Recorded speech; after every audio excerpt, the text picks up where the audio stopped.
Hey everybody, welcome back to the Tipsy Ghost. We're your tipsy hosts, Sarah, and Lindsay. Hi. Hey guys. Wow. Okay, premature hello. No, I waited right till you were done. You were ready. Ready? She was ready. I felt like you were like trying to beat me there. She beat you. She did. Like totally. I wasn't prepared. So I have something to share with you guys. I've decided this week I'm going to buy a cat harness. Oh my gosh. I support this 1,000%. Is this like a cat leash? It's in conjunction with a cat leash, but you have to have the harness also. Or else their collar comes off or breaks away. Thank you. I know this because I have one. Of course you do. Next up is the cat stroller. Have you seen those? So I want the backpack. No. I want the dog stroller. Oh my gosh, you guys. We have that. Do you? My We dog do. would eat your dogs. So it's actually, it's a kid. It's a little kid thing that you put on the back of your bike. Oh. No. But we I'm put like, our we put our furry kids in it. How does it go? Fine. They do love fine. it. Yeah. My dog is not the most athletic in the bunch. No. And he's got bad knees. He's only 3 years old. Really? Yes. He's the same age as Willow. It's really sad, honestly. And he walks as much as he can. I saw him the other day. I kept kneeling down away from him and was like, Gus, Gus. And he would run to me. I know. He was so excited to see us when we came I over. loved it. He is a super happy dude. He's a good boy. But every once in a while, his little kneecap slips out of place. Oh my gosh. That's awful. Like, is it one bad leg or is it all of them? It's the back legs, both of them. the back legs have the kneecaps, Lindsay. I did not know that, actually. Oh, Yeah, I thank didn't you. know that. Oh, I feel... Don't you feel bad? You tried to make me I don't sound know how like you- an idiot. How did you guys not know that? I just thought it was both back legs. I was Listen, like, I don't know. I'm not up to date on dog's anatomy, okay? I'm learning a lot. Well, it's both of his back legs, and apparently it's very common in dogs his size, like little dogs. I didn't know It's that. called a luxating patella. Listen to me. I'm a veterinary expert. Don't actually listen to me. I have no idea what I'm talking about. A Great, say that. veterinologist. Yes. Meanwhile, I have a big dog who's 75 pounds, so I don't know Yeah. what that's. I have Yes. phoned a friend a couple times on this one. I'm like, I don't know what I'm doing. And also the vet said that this is what it is. Turns out that he'll have to live with that. And we do really need the little stroller for him. But I want the cat harness. That's what Okay, I'm back going onto the for. cat. Sorry. My cat is a total asshole, and he wants to run out the door every time it is opened an inch. Help. What do I do? Don't open the door. What if I need Don't to let get the a dog cat. out? It's too late for both of those. Watch for the cat before you open the door. Hold the cat while you're opening the door. Okay, so that's great advice for me. Even better. Thank But you. a lot of times it's my 8-year-old Oh. opening the door, and he's escaped many times out there, which I wouldn't care except he has no claws on the front. He's got no means. So you want to put the harness Yeah. on the cat like 24/7 so you can. No, I want to take him outside every once in a while to like get it out of his system. He's you know? not inclined to run out anymore. Yeah. Boyster knows what's up. I didn't know people took cats on walks. Sorry. Well, some of us try. Some of our cats just like to lay there, and we have to drag them along. I had to take my dog on a walk. I've taken her on a walk the past 2 days, and she pulls me with her, and I'm like, stop. So I can imagine this is me walking the dog and the cat. The dog is pulling me, and the Yes. cat I'm dragging. This is how it's gonna go. Tie them together so the dog drags the cat. You're gonna have luxating shoulders. I'm gonna have my own luxating shoulders. What does luxating mean? I don't like this word. No, I think it might be a fancy thing, just a way to say like in and slipped? out. Yeah, I don't know. Probably. Listen, you went there. That's what she said in a fancy way. A luxating vagina. There it is. Oh, luxating. It's just such a weird word. You wanna Veterinarians. luxate tonight? You can luxate my vagina. I hadn't gone there in my head, but I broke her. I win. You totally did. It's been a minute since we broke Lindsay. Yes. Times have been tough, but we're back. It really has, thank God. Oh, shit. You okay? I can't even see your face. Are you okay?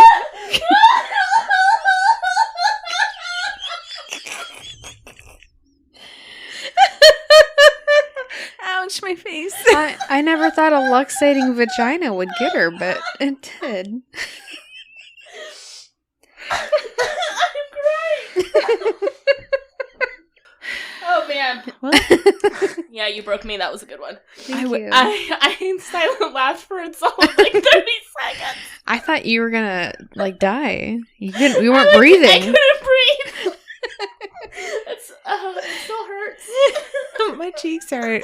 My cheeks hurt. I'm crying. I've got tears down my face. I'm sure my face is red. Oh my gosh! I just had to grab a pillow to cover my face because It's true. I knew it wasn't a pretty picture. Oh, and you were so embarrassed in front of Boydson and I that we would judge you. I know. Oh man. Okay, if I never hear that word again, that would be great. What, luxating? Vagina? Okay. I don't think they meant for those two words to go together, but it's just a weird. we made word. it a thing. That was so. my crude definition, and we just ran with it. We ran. You asked what it was. I did because I never heard that word before. It's in and out. Like a dislocation. So why don't they just say like It's a he has dislocated exactly vagina. right. like a recurrent dislocating knees? Ooh. Yeah. Sounds painful. Yeah, It does it does sound sound painful. Poor Gus. Yes, poor Gus. That's what we're coming back to. Gus needs a stroller. And Gus your needs a cat's going on stroller. walks. My cat needs a harness. Before you purchase said harness, do you want to try mine out? Not my harness, my cat's harness. Thank you for clarifying. Yes, I would love to try your cat's harness Perfect. on my own cat. It's got a stretchy leash. Like the harness is a normal leashy material, but the leash part stretches. So whenever you're walking and your cat's not, you have to stretch it. It's like elastic. That's probably fine because I imagine he's not going to really like walk off in front of me real far. That was our goal. I mean, I wish he would, but I just know he won't. How did it work with your cat? Because I'm sensing not well. Well, we brought him out, and he loves that side. We let him out back, and he'll just explore the whole yard, but he never goes past the fence. Mm-hmm. And so we took him out front because we wanted to go on a walk. And he just said, nope, I'm done. And just laid down. And we had to like pull him along. And we realized that it was not going to work out. So we just took him back inside and then went on our walk. Oh. He said, no. I've Yeah. seen the front yard. This is not that great. I think he got really overwhelmed, sensory overwhelmed. Yeah. So does the harness stretch? No. Well, But all of it us are fat adjusts. bitch. It adjusts. So is it going to work for him? It's adjustable. Okay, thank God. He's a 19-pound ass. He's a big boy. Is that a big cat? Yeah. Well, Caesar's 13 pounds. Yeah. Okay. Gus is also 13 pounds, so Oliver's 6 pounds more than that. Oh, wow. That is a big cat. He's a big bitch Big bitch. with a lot of hair. Anyhow, all right. We'll get back to you and let you know how that goes. Oh, gosh. I hope you guys enjoyed this little segment here. I don't know if I can take video because I'll be too busy either pushing a stroller or pulling a cat along the way. You can also borrow our bike attachment for the dogs if you want. Is it like freestanding? I can push it? Oh, like a little It's buggy? attached. Yep. Okay. It's like a caboose for your bike. What if I walk, though? No. It Yeah, attaches to yeah. a bicycle. See, that's what I'm saying. I do have like a little old stroller, though, that I could put him in. Sorry. I'm sorry. Listen, he's got luxating patella. Just imagine, like, I'll bring Willow over and she can just drag both of them. Oh, he's still a sweet boy. It's fine. Okay. Anyhow, what are we talking about tonight? We are doing another. True crime. Fuck you both. Again, I just watched you crash and burn. Sounds like that's how it's going to be. We are doing another group episode of a true crime. I'm so disappointed. I really am. I'm disappointed in both of you. You've been singing Wicked lately, and it has been sounding lovely. Oh, thank you. But then I appreciate that. Right before we started recording, you told me it sounded not great when I was singing. So No, that's not the word she said. I You know, sounded but, like a I'm- deaf person. Yes, I was trying to be politically correct, but okay. Wait, stop. You told me you were trying to sound... I was. So here's the thing about me. When I sing, I don't try to sing good because I know I can't sing good. So I try to sing as badly as possible. And so I was singing. I don't even remember what. So you were trying to sabotage me? Yes. Is this what... Okay, thank you. Because you were rude to me. I don't I'm believe that. sorry. I think that you sing things and you're like, oh, this sounds halfway decent in my head. No, I know. I'm not tone deaf that I can't hear how bad that sounds in my head. I don't know that I believe that. Okay. I do believe that you sabotaged me, and thank you. You win. We're doing a true crime. Fine. We are going to do it on a very actually pretty. It's been, well, how do I want to say this? How many describing words do you want? A very I was gonna say, it's not like a big thing. It's not a recent case, but it has been recently in the news because we just Sure. caught the guy. Yeah. Spit it out. Here we go. The East Area Rapist / the Golden State Killer. There we go. There it is. There it is. I didn't want to say his name because some people may not even know him by his name because Well, we're gonna tell. we're going to tell you all them, about yeah. him. Let's get ready for some spiritual milk. For some true crime. Step it out one time. Stomp on the devil. Okay, Stomp I get on where we're at temptation. now. I get where we're at now. I was like, what are you talking about milk for? Spiritual milk. Backslide. No! Okay. Did you know Lindsay was in that video? Sidebar. Have you guys seen the TikTok where it talks about our favorite crazy Christian videos? These two have been sharing these videos. And if you don't know me, I grew up very sheltered. And I know both videos that were shared because I remember them from my youth group days. And they are just fascinated that I knew of these. Sure, that's the word we'll use. I don't know what to... Entertained is definitely Tickled pink. tickled pink. Oh, man. Like, I like big books and I cannot lie. Bibles. Yeah. I like big Bibles. Boydson thought that was just created for TikTok. I did. It was a video from years ago. And then we found this other one about the cha-cha slide, but it's The cha-cha slide, the but Christian version. Uh-huh. Just wait until you start singing the... It starts out with, let's get ready for some spiritual milk. What does that even mean? That makes me very it's uncomfortable. very creepy. Lindsay, It talks you about in the tell me. Bible, you know, that... I feel like it's not not a clear. The New Jerusalem description. is flowing with the land of milk and honey. Yeah, That's what I would think when I think of milk, spiritual milk. The land of milk and honey. it feels creepy. I mean, yes. I'm not saying that song is not weird. We're about to have some spiritual milk up in here. Maybe they just mean milk gives you strong bones, and so spiritual milk makes I don't you think strong. so. I don't. Yeah. No. No. Nope. It's calcium for your spiritual walk. Calcium for your spiritual bones. Yes. Yes. Your foundation. Stomp on the devil. Your foundation of faith. That was no. I was gonna do something. But I'm not. Nope. Okay. Well, She won't say it, but we will. let's just stomp on temptation and discover the history Backslide. of... No! You're really tickled pink about this. I can watch it every single day and People still are laugh. so tore up about that backslide. No, it's really intense. Don't look to the left. We used to. Don't look to... That was like a saying in the youth group, though. Like, don't cause me to backslide. Backslide. Is that what they said, Lindsay? They were like, don't cause me to backslide. You'd be like, get behind me, Satan. No. Been backsliding lately. It's not good. Okay. All right. Now I know. Now you know. It's a youth group word. Okay. Okay.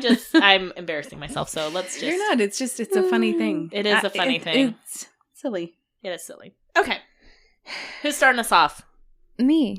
Boydston. Pick me. It's a me. I don't know if anybody knew this, but the Golden State Killer has a name, and his name is Joseph James D'Angelo.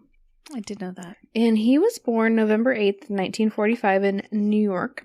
His father was a sergeant in the army. He was the oldest of 4 with 2 younger sisters and a younger brother.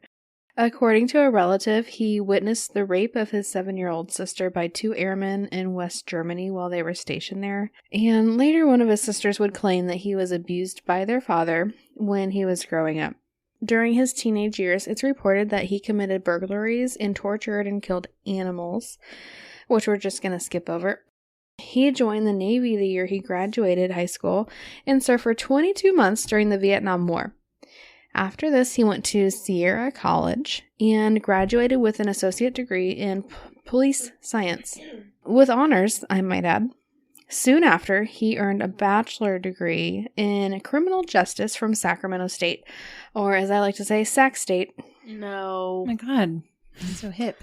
No. That is, Google it. Permission to Google. That's what they call it. Sac State. That's a terrible name. Cute. Sac State. He took postgraduate courses in further police training and then completed a 32-week police internship at the Roseville Police Department. From there, he was a burglary unit police officer, foreshadowing, in Exeter for 3 years. He served in Auburn for another 3 years until he was arrested for shoplifting, and he shoplifted a hammer and something called dog repellent. He was sentenced to 6 months probation and subsequently fired. And of course, that didn't sit well with D'Angelo, who historically has kind of a temper, and he threatened to kill the chief of police and allegedly stalked the chief's house. He got engaged to a girl he went to college with, but she broke it off after, get this, he threatened her with a gun in an attempt to force her to marry him. Okay. So, smart lady. That doesn't work out well. He did eventually marry, though, and they moved into a home in Citrus Heights, and she became an attorney, and they had 3 daughters before they separated in 1991. But they didn't actually divorce until 2019. But back to the 1990s. From 1990 until he retired in 2017, he worked as a truck mechanic at the Save Mart Supermarkets Distribution Center. He was arrested in 1996 over an incident at a gas station, but the charges were dismissed. Neighbors reported that D'Angelo frequently engaged in loud, profane outbursts, and one neighbor reported that his family received a message threatening to, quote, deliver a load of death because of their barking dog. Oh, man. Not cool. That is the history of the Golden State Killer. It's very brief because you guys have a lot to talk about. Yes. Yeah. So I'm gonna kind of go over exactly what happened. So the Golden State Killer, I'm going to kind of, before I start this off, there is an amazing book called I'll Be Gone in the Dark by Michelle McNamara that I read, and I would recommend everybody read if you're interested in this because it is just phenomenal. I'm interested. It's very good. You can borrow it. I have it here with me. Yeah, Sitting next to me. Okay. So it was, so Michelle McNamara, if you don't know her, she is an author who was just like a normal person who became obsessed with finding out who this guy was. Because for so long we didn't know who he was. And she was writing this book. It was about 2/3 of the way done. She unfortunately died in her sleep on April 21st, 2016. Due to she had some heart condition that nobody knew about, and it was an accidental drug overdose as well. That kind of just did not go well. So she became interested in the crimes at first when she wrote a Los Angeles Magazine article in 2013 about the East Area Rapist, because that's what he was called at the time. She signed a book deal to write about him as well, which is where this book came from. And she is credited with creating the term Golden State Killer. So that is what we call him now because that's basically what he became. Previously, he'd been known as the East Area Rapist, the original Night Stalker, the East Bay Rapist. There's a lot of names. He had like 5 or 6 names. I'm going to refer to him as either the East Area Rapist or the Golden State Killer because those are his most widely known ones. So she researched him. She was pretty much obsessed with finding out who he was, which heightened awareness in the area around that time. So it was good. The book was completed after her passing. Like I said, when she passed away, it was 2/3 completed. So the book was completed with the help of Paul Haynes, who's a crime writer, Billy Jensen, who is an investigative journalist, and her husband, Patton Oswalt, who is a comedian that many of us are aware of. Yep. It was published in February 2018, 2 years after her death, and 2 months before an arrest was made in the case. It is a reference, the title is a reference to a quote spoken by the East Area Rapist, where he said, "You'll be silent forever, and I'll be gone in the dark." Okay.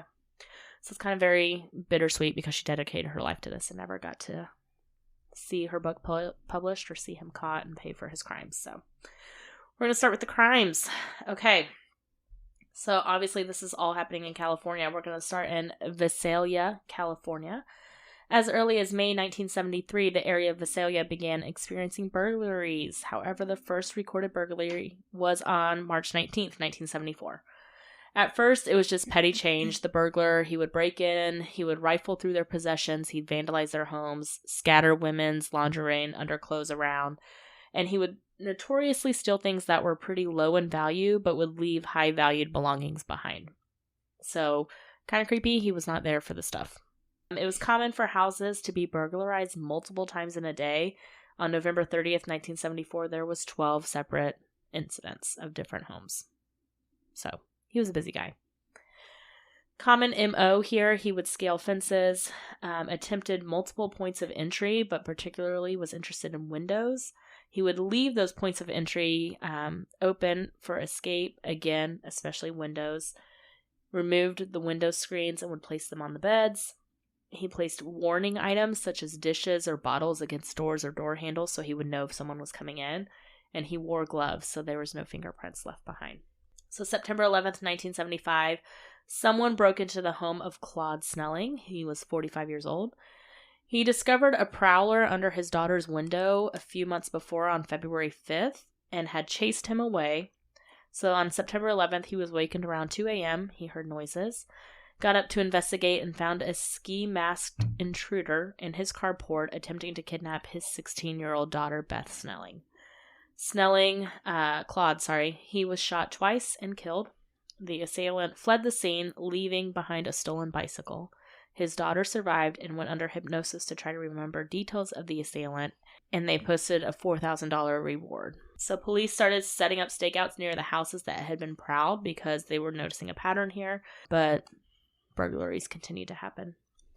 December 12th, 1975, a masked man, again, enters a home that was near where, and they were calling him the ransacker at this point. So a masked man entered a home that was near where the ransacker frequented. Detective William McGowan was on stakeout duty, and he was inside the garage and attempted to capture the masked man. The man yelled, removed his mask, and feigned surrender after McGowan fired a warning shot. But then he jumped the fence, pulled out a revolver, and fired once near McGowan's face. So it didn't hit him, but it hit his flashlight, and so they were in darkness, and he lost track of him. Nearby officers rushed to assist, but by then he had escaped. Which, how scary if it hits your friggin' flashlight. Yeah, like right by your face. If you think about how they have their guns and flashlights. I mean, it didn't hit you, but it hit your flashlight. That was right in front of your face. Right. That's horrible. It makes me wonder if that was, knowing what we know now, like he had police training, like was that intentional? Planned? Yeah. Well, and now, like you said, knowing what we know now, it is crazy how many times he got away. Yeah. Like, this book is chock full of so many instances he almost got caught. And now I'm like, he knew how to get away. Makes sense. For sure. Yeah, he wasn't that lucky. Yeah. At the time, they were like, this guy is just really lucky. He keeps getting away. So at this point, we're going to move to Sacramento. And it's 1976. So crimes began escalating from burglary to rape. This is when he becomes known as the East Area Rapist. He focused initially on the neighborhoods of Carmichael, Citrus Heights, and Rancho Cordova, which are all east of Sacramento. So his new MO, he is still stalking the houses. They're middle-class neighborhoods. He's looking at them at night in search of women who live alone in one-story homes or alone with kids. Like, no husband is what he's looking for. These homes are usually near a school, a creek, a trail, some kind of park or open space, so he could get away. He was seen several times, but always got away. So most surviving victims reported seeing or hearing a prowler on their property before the attacks, and many had their home broken into at one point before the attack as well. So at this point, police believe that he is very detailed in his surveillance of the homes. They believed he sometimes would enter the homes first to unlock the windows, unload the guns, or plant ligatures so he could come back and be prepared. He also frequently would telephone his future victims to learn their daily routines and when they would be home. Gross. Yeah. Originally, he targeted single women or women with children, but he did change to couples. So he usually broke in through a window or a sliding glass door were the easiest points of entry. He would wake them up with a flashlight, blinding them, and then threaten them with a gun to cooperate. They were then bound with ligatures, blindfolded, and gagged. The female victim was always forced to tie up the male victim first because that was the biggest threat. So then he would separate the couples. He would stack dishes or something breakable on the male's back so he could hear if he tried to move or escape, and he would tell him, I will kill everybody if I hear those dishes fall. And then would move the woman to another room and rape her repeatedly for hours so the man could hear everything, which is just terrible. Terrible. He would spend hours in the home. He would ransack it. He would eat their food, drink their beer, and then would come back to rape the woman, like, periodically. And this is very graphic, guys. This whole story is graphic, so it's very upsetting. I'm just going to say that now. There were several instances when the victims talked and told their story where they thought that he had left because it had been quiet for hours, and they would start to move and he would jump out of the dark and scare them. It's like he was just there waiting to further terrify them. Level. They really is. Yeah. They said they never knew when he actually left. He would sneak away when he left, so they would like not know for hours. Again, so he would get like a huge head start. He typically would also steal, like I said, he was ransacking their homes. He stole random items. Sometimes he would take cash or firearms. He was almost always on foot, or he would use a bicycle that was stolen. He kept off the streets, and that's why he was looking for these parks and open spaces, because he was... The police at this time, I mean, the terror that was going through California, and they talk about this in the book, like just how terrified everybody was, this whole community. So police were like patrolling the streets nonstop, but he wasn't using the streets. So that's another reason why they couldn't find him. The East Area Rapist, he attacked Sacramento from June 1976 to May 1977. He had a 3-month gap, and then he struck again in nearby San Joaquin County in September 1977, and then returned to Sacramento for the next 10 attacks. So he attacked 5 times in summer of 1978 in other counties before he disappeared again for 3 months. So he had these periods where he wasn't attacking. So now we're going to go to Contra Costa County. Contra Costa. Contra Costa. There you go. In October 1978, and he stays there until about July 1979. So we're going to go on to the murders, where he starts to escalate and becomes known as the Golden State Killer. The first victims were Brian and Katie Maggiore. Brian was a military policeman, and his wife and him, they were just walking their dog in the Rancho Cordova area on February 2nd, 1978. There had been 5 East Area Rapist attacks nearby. The Maggiores were chased down and shot to death. At first, police were unsure if this was connected because it was outside the MO. They weren't in their home. They were just walking their dog and were chased down. But because it was close to the proximity of the area where he was attacking, and a shoelace was found nearby, which he commonly used for ligatures, they lumped it in. And then on June 15th, 2016, the FBI announced that they were confident that the East Area Rapist was responsible for the murder. And he did end up confessing to them, so they were right. So shortly after the last rape occurred on July 5th, 1979, the East Area Rapist moved to Southern California and began killing his victims, beginning in Santa Barbara County in October 1979. This lasted until 1981, and then he had a break and attacked again in 1986. So sadly, there was only one surviving couple, and that was the first couple. And they survived pretty much by sheer dumb luck. He was tying them up, and the wife started screaming and alerted the neighbors, and her neighbor happened to be an FBI agent who rushed over, pursued him. The East Area Rapist was on bicycle. He pursued him, but the East Area Rapist ended up abandoning his bike to run on foot, fleeing through backyards, and was able to get away. So they just luckily lived next door to an FBI agent who showed right up. Wow. Yeah. So that was on October 1st, 1979. The attack was linked to the next murder because of shoe prints and twine that was used to bind the victim, so they were able to line those up. At the time, he was named the Night Stalker before he was renamed as the original Night Stalker after Richard Ramirez became the Night Stalker. So that first attack was October 1st. December 30th of that same year, Robert Offerman and Deborah Manning, were killed in Santa Barbara County. They were shot to death at Offerman's condo. His bindings were untied, so Robert's bindings were untied, leading investigators to believe that he had escaped his bindings and thrown himself at the attacker.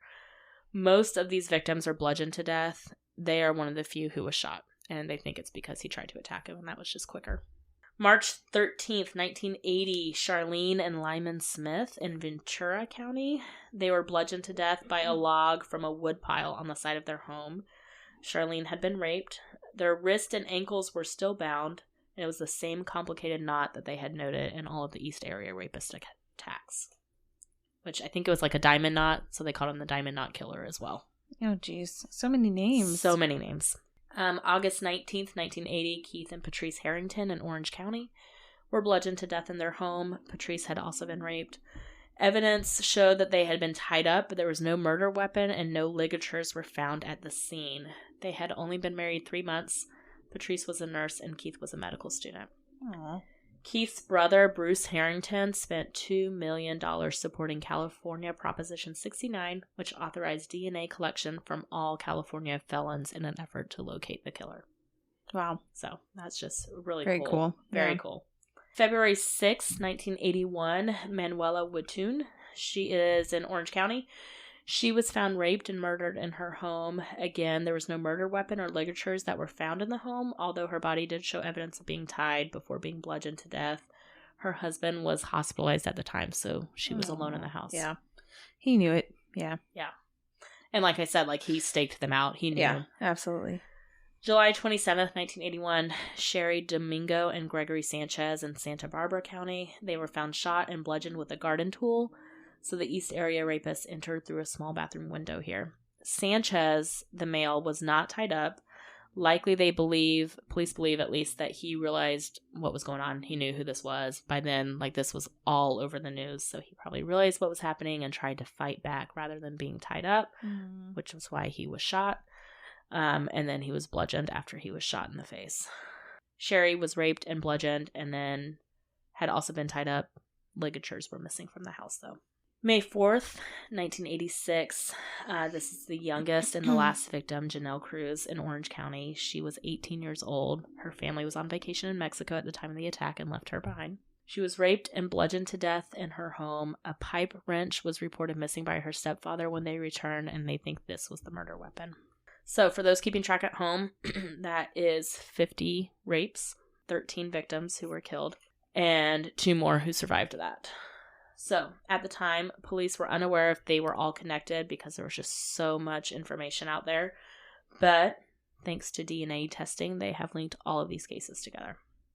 There were 3 other rapes and murders around this time in this area. Jennifer Armour, Donna Jo Richmond, and then an unnamed woman and her son. 1974, 1975, and 1978. But these have all been cleared after DNA testing was performed once we caught him. He liked to mess with people, and he did quite a few phone calls. We're just going to talk about this real quick because it's just so creepy. March 18th, 1977, the Sacramento County Sheriff's Office received 3 calls in one day from a man claiming to be the East Area rapist, but none of these calls were recorded. They ended with the caller laughing and hanging up, except for the last call, which ended with him saying, quote, "I'm the East Side rapist, and I have my next victim already stalked, and you guys can't catch me." December 2nd, later that year, Sacramento police again get a phone call. Quote, "You're never gonna catch me. East Area rapist, you dumb fuckers. I'm gonna fuck again tonight. Be careful." It was recorded, and the next victim was attacked that night. December 9th, 1977, a victim received a phone call saying, "Merry Christmas, it's me again." Which is terrifying. Ew. Yeah. December 10th of that year, so literally the next day, Sacramento police again got a call saying, quote, "I'm going to hit tonight. Watt Avenue." So this was recorded. They determined it was the same person who had called them earlier. So patrols were increased that night, and at 2:30, a masked man eluded officers after being seen bicycling on the Watt Avenue Bridge, exactly where he said he would be. He was spotted again at 4:30 a.m. and fled on foot. So he got away twice that night from them. Wow. Just crazy. He told them where he was going to be. Yeah. Yep, he did. January 2nd, 1978, a couple weeks later, the first known rape victim received a wrong number calling, asking for Ray. The call was recorded, and the caller then said Gonna kill you. Gonna kill you. Gonna kill you. Bitch, bitch, bitch, bitch, bitch, fucking whore. Oh my. Yeah. Sorry for all the graphic talk, guys. This Well, I is mean, all it's quoted. not you. No, it's not me. but This okay. is him. January 6th, a couple days later, a man claiming to be the East Area Rapist called the Contact Counseling Service and said, quote, I have a problem. I need help because I don't want to do this anymore. He ended up hanging up because he thought the call was being traced. 1982, a previous victim received a call at her place of work, during which the rapist threatened to rape her again. And in 1991, a previous victim received a phone call. She spoke to him for about 1 minute, and she could hear a woman and a child in the background, which was their first clue that maybe he had a family. In April 6, 2001, the last call that he made, the day after an article in the Sacramento Bee linked the original Night Stalker and the East Area Rapist, a victim received a call from him saying, quote, remember when we played? Ew, man, he's the worst. So at the end, we have, and there's possibly more, but this is what has been linked by DNA / him confessing 13 murders, 50 rapes, and 120 burglaries across California from 1973 to 1986. Okay. Terrible Yes. person. Did you guys ever watch, it's on Hulu, the Golden State Killer, It's Not Over? No, but I will. I think I have seen that one. I haven't seen the one on HBO. There's 2. I didn't know either of those. I just think it comes out right before they actually figure out who it is and arrest somebody. Mm-hmm. Do you want me to tell you how that happens? I'm not going to talk about the arrest. Oh, okay. But I just thought it was really fascinating because, I mean, knowing what we know now, it's Right. interesting to hear their theories back then on, all the types of people that it could have been. And they also go through the victims, the ones that are remaining, and then victims' families. Yeah. And it's just really interesting. I like the aspect of, we know who it is now, but they didn't then. Mm-hmm. And you get to see, was their theory correct? Or were they on the right track at least? And it's Yeah. just kind of fascinating. That's why I love this book so much, because it's written without knowing who it is. And even her theories and how she tried to track him down, and just, there's a lot of victim stories in here, and it's terrible to read, but well worth it, I think, just to hear their stories. Definitely. Because she even talks about, one of the last things she writes about is just, that we remember them and not him. Right. Even when we one day find him. Right. Okay. Yeah, absolutely. How did we find him? Okay. Well, so detectives searched for about 4 decades Right. to find clues that would help identify the Golden State Killer. So eventually a man named Paul Holes, an investigator and DNA expert, thought that he could figure out who this person was based on their genetics. Paul had been tracking the Golden State Killer for about 24 years and had become totally obsessed with cracking the case. Sounds like some people who just got involved with it just ended up becoming totally obsessed with it. This was their, Like, Moby Dick. yeah, I mean, Yeah. Right. you listen to these cases and you're like, there's got to be some clues here that we can figure this out, right? Right. I mean, it's not like he's trying to hide that hard. Well, and there's so many cases, too. Exactly. And Yeah. so many- And so many people have seen him and So many he's witnesses. put himself out there. So many sketches of him. Yeah. So Paul was really close to retiring, though, so he felt like kind of more on a deadline. And so he was really, really adamant on trying to get this case cracked. After the murder of Charlene and Lyman Smith, a pathologist placed the evidence from a rape kit and evidence from the murder scene into a freezer. So that was back in, the 80s? Yeah. And most of the scene evidence from other investigations was kind of done away with. And a really diligent pathologist, thank you, put evidence into the freezer, and then that was able to be used Mm-hmm. later on. So that was very helpful. And he was able to collect the evidence and submit it to a lab. They would then convert it into a format that could be read by, all right, so I've heard it as GEDmatch or GED. So I've heard it as GED when they read it. GEDmatch, which analyzes hundreds of thousands of DNA data points to determine relatedness. So they can convert it into a profile that is easily read. Okay. Like how we understand it. Right. Initially, it was reported that the DNA samples were submitted voluntarily, but according to some people, the actual investigation was more invasive and conducted without a warrant and appeared to violate the privacy policy in at least one of the DNA companies that was used. Okay. So because of this, I just thought this was interesting and I threw it in there. Because of this, certain DNA or ancestry websites have changed their terms of services, and they now include that it may be required to release personal information in response to a lawful request by public authorities. Yeah. So just so you know, if you submit yourself to Ancestry.com or 23andMe or all those things, 23andMe, all those. anything, you might be used in a court case later on in life. So anyhow, back to Paul. He didn't really expect anything to come of this, but he was very surprised when the results came back and found that about 10 to 20 distant relatives matched with the DNA samples. Those relatives turned out to be the killer's great-great-great-grandparents who lived in the early 1800s. And they had their DNA. Yes. And obviously, going back that far, this makes it extremely challenging to narrow down who it was. Lots of people. Exactly. So he and his team of experts created about 25 different family trees that contained thousands of relatives up to the present day. And they were extremely thorough. They looked through census records, newspaper, obituaries, gravesite locators, and police and commercial databases to find each relative. So they were very thorough. They found every single person along the way. Investigators searched the family tree based on age, location, and other characters, meaning they narrowed it down. So they had an idea in mind about what the person that they were looking for was like, and then they narrowed it down based on what they found there. They were able to narrow it down to 2 different suspects. One was eventually eliminated by DNA test from a relative. That left one person, and that was, you guessed it, Joseph DeAngelo. Got him. Yep, got him. So Joseph, at the time when they recognized who he was a 72-year-old retiree who was quietly living out his golden years in a town near Sacramento, or Citrus Heights, I think is exactly where he lived. Yeah. So Holes was interested after he learned that the man that they were investigating was also an ex-cop, which we talked about, who had bought guns during the time when the killer was extremely active. Which, side note, he was living in the neighborhoods that he terrorized. I think I mentioned that too here. Yeah. Yeah. That's just crazy. Yeah, it is He crazy. never left the area. Yeah, he knew what was up. So he was placed under surveillance shortly after that, and officers retrieved.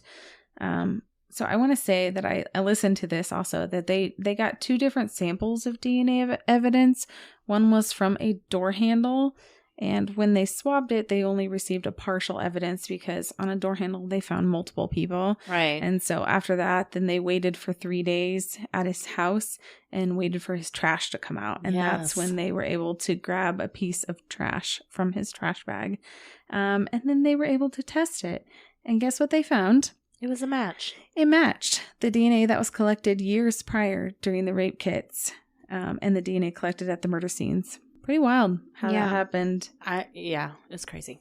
After they were able to match it, they finally arrested him in April of 2018 at his home, which was not far from where most of his crimes occurred. Mm-hmm. After his arrest, he made a confession that referred to an inner personality named, quote-unquote, Jerry.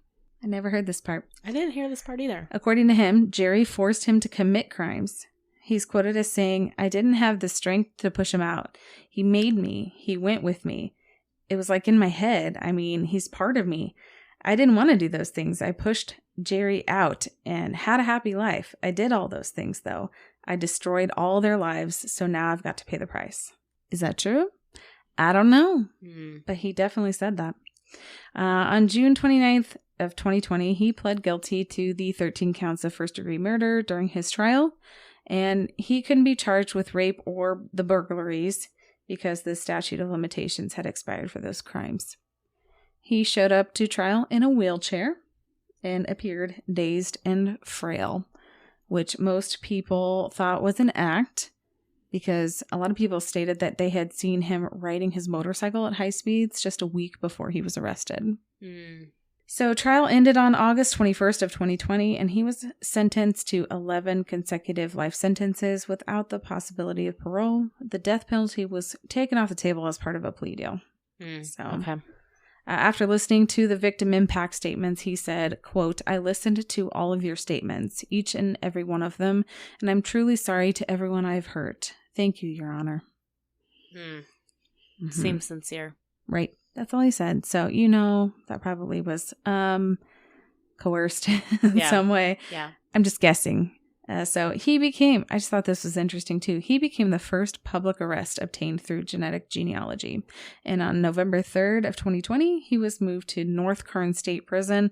But now he's currently incarcerated in protective custody at California State Prison. He's still alive. FYI. Wow. For the rest of his life. For the rest of his life, which is probably not much gonna be longer. long. Yeah. Not as long as he needs to be incarcerated. He's a real douchebag, that D'Angelo. He ruined 100+ people's lives. Yeah. So, real interesting podcast if you guys are interested. And I talked to them about this earlier. It's called Mhm. Man in the Window. It's a, Wondery podcast. Mm-hmm. It's very, very good. And they do a nice, good, thorough. They always do such a good job. Yeah. Yeah. So, if you're interested, do check them out. It's crazy. And like even just like watching the documentaries, reading the books about it, like just the terror that these people talk about living through in Yeah. that time and just not feeling safe in their own houses, and like police on the streets didn't make them feel safer.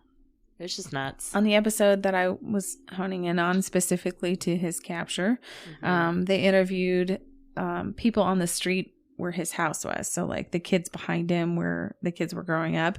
And they said that they can recall, having like, slumber parties, or they were camping out in their backyard basically. And they can remember Crazy Joe coming out in their backyard and just cussing at no one for hours and walking and pacing in their backyard. And it really just paints a different picture from, really, in our present day, we didn't know about it, I don't think, until this genetic testing stuff came out, and we were like, what happened? I feel like that's how I was anyway. I was like, what? I didn't know anything about this. Oh, you this didn't guy. know about the Golden State Killer? Until Oh, genetic testing and all this stuff came out about how he's captured. I really didn't know. I knew about him and had heard about him and all this stuff, but again, I used to love reading about serial killers. Maybe I had heard about him, but like Yeah. no way in the way that we know about things now. But it's one Right. of those things that you put things all together. I after remember things the come to day surface. in 2018 when they found out, like Yeah. when they arrested or whatever, and that was big news. I just remember like sitting there staring at my phone the whole day, like just Yeah. dumbfounded. Like, we actually caught somebody? Because it's like Zodiac. It was like that Yeah. famous that Yeah. And it had been so long. it had been so long. 1978 or 1986 was the last one. Yeah. I thought it was interesting that, back in the day when everybody was all up in arms and terrified, they would do these kind of, press conferences, but Mhm. in a local area where all the neighborhood would come, and they would talk about like, what do you do if, you come in contact with somebody like that? And they have a picture of him amongst the crowd Yeah. at Mhm. that. Yep. In this book, it ends, like I said, it was published 2 months before. So they were doing like press tours right when this came out and he was arrested. And they were doing a press tour the day before. And were asked in a Q&A, like, when do you think he'll be caught? And they said it's just a matter of time. And then they Yeah. said they got woken up at 4 a.m. with calls like, we got him. Yeah. Yeah. They were definitely onto something by then. They knew it was close. Like I said, I think by that point, so much information had been put out into the public. Like you had Right. so many armchair sleuths also that were giving their Mhm. input in addition Mhm. to police force. Like it was going to happen. Right. So it's really cool actually to see how it all came together on this one. It's amazing to see how DNA testing, like how far it's Totally come. agree. Absolutely. It's amazing. Fascinating. So that is the story of the East Area Rapist, or the Golden State Killer, or the original Night Stalker. So many weird So names. so many names that like are well Joseph known. D'Angelo. That's what his name is. Horrible person. Yep. He's right where he belongs right now. Yep. So thanks so much, guys, for tuning in to our group episode about true crime. You can always find us at thetipsyghost.com and find our socials from there, or send us a story or an idea, whatever you want to send us at thetipsyghost@gmail.com. Within reason. Within reason. We'll read it no matter what it is. Yeah, sure. Please don't send pornographic. Hey. You guys dirty birdies. They'll still read it. We just won't talk about it on the show. We'll talk about it, just not on the show. Sure. Trying to see the email we got. please give us a 5-star rating and a great review on Apple Podcasts. We would greatly appreciate it, and it really does help. Yes. Thanks so much, guys, for tuning in this week. We will catch you guys next week. Okay, bye. Bye.